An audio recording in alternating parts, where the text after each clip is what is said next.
గారి తర్వాత ఈ ప్రోగ్రామ్ అయిపోయిన తర్వాత ఒకే PS లో ఉంటాడు. సో దీనివల్ల మనకు ఓటర్లకి టైం అనేది, తర్వాత ఓట్లు వేసేటప్పుడు ఫీజిబిలిటీ అనేది వస్తుంది. సో మనకు ఎలక్షన్ కమిషన్ చెప్తుంది ఏ ఓటర్ కూడా 2 కిలోమీటర్ల కంటే ఎక్కువ దూరం వెళ్ళకూడదు ఓటేసినప్పుడు.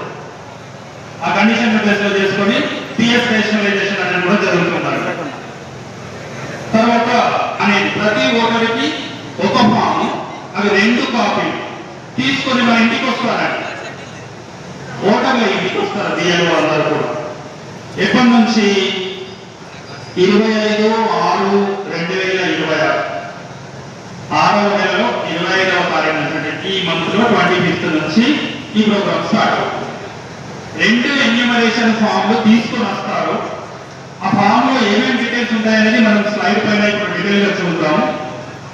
ఆ ఫామ్ తీసుకున్న తర్వాత దాని ప్రధానమైనటువంటి ఉద్దేశం ఏంటి, అది చేసుకోకపోతే మరి ఇప్పుడు మీరు ఫారాలు మీ ఇంటికి వచ్చి మీకు ఫారాలు అందజేయడం జరుగుతుంది.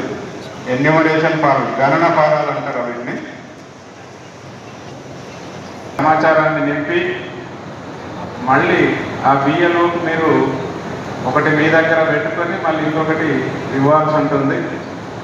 దానికి మీకు రిసీవ్ చేసుకున్నట్టు బిఎల్ఓ గారు ఆ ఓటర్లకు సంతకం పెట్టి ఇవ్వడం జరుగుతుంది. ఇవన్నీ కూడా దీని మీద నివాసి ఆ గ్రామంలో ఆ పోలింగ్ స్టేషన్ పరిధిలో సాధారణ నివాసి అయి ఉండి 18 సంవత్సరాలు నిండి ఉండి భారతీయ పౌరుడై ఉండి చట్టము చేత అనర్హుడుగా డిక్లేర్ చేయబడి ఉండకపోయిన ప్రతి అందరూ ఓటు హక్కు అనేది చాలా ఇంపార్టెంట్. ప్రతి అర్హుడైన వ్యక్తి ఓటర్గా గుర్తింపబడాలి, ఓటర్ లిస్టులో ఉండాలి. 2 సార్లు నమోదై ఉన్నాడా, అటువంటి అన్నీ కూడా మనం ఇప్పుడు వెరిఫై చేసుకుంటాం. అవన్నీ కూడా ఉన్నట్లయితే వాటన్నింటినీ కూడా తీసేసుకోవడం కూడా జరుగుతుంది. ఎందుకంటే వాళ్ళు ఎట్లాగో మనకు ఆ ఫారాలను మళ్ళీ రిటర్న్ ఇయ్యరు. ఫారం రిటర్న్ ఇయ్యలేదు అంటే మనం అక్కడ ఓటర్ లేని కింద లెక్క పెడతాం.